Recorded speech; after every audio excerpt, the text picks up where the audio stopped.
Is there any archaeological support of the Old Testament? Well, actually, there's hundreds of findings.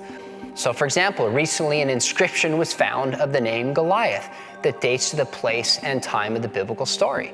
We also found in an ancient stele in the 1990s a reference to the house of David called the Tel Dan Inscription. It roughly dates to the place and time that the biblical chronology would suggest. So David was not just a literary figure, he actually existed.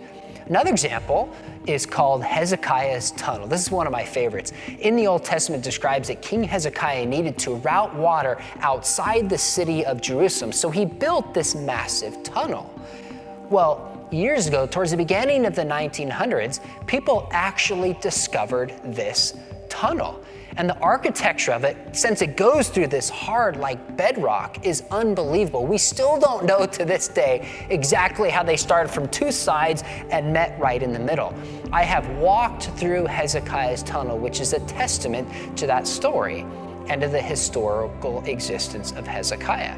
Another example that you've heard of is called the Dead Sea Scrolls. Some would say this is the greatest archaeological finding of all time. There are multiple caves in the area called Qumran that's in Israel.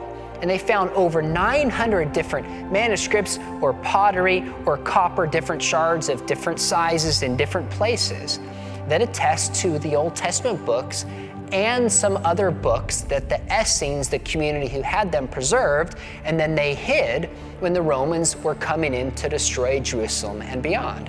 They were discovered in the middle of the 20th century. And just one finding is called the Great Isaiah Scroll. Now, the scroll dates to about 150 BC, which means this was written down before the New Testament. So we have the prophecies of Jesus being born of a virgin, of Jesus doing miracles, etc., long before the New Testament was written. But it also showed, we had the Dead Sea Scrolls. Before then, we had what was called the Masoretic text. There was about a 1,000-year gap. And this was 1,000 years earlier than any copy we had. So the question was, how close was the Masoretic text from the Dead Sea Scrolls? And in the book of Isaiah, it was over 99% the same. And the differences were just words that had changed in meaning over time. This is a remarkable find that says the Old Testament has been preserved reliably. There's many other findings of this, and there's some things we haven't yet found. But as a whole, the archaeological remains are one powerful way of saying we can trust the Old Testament as being true.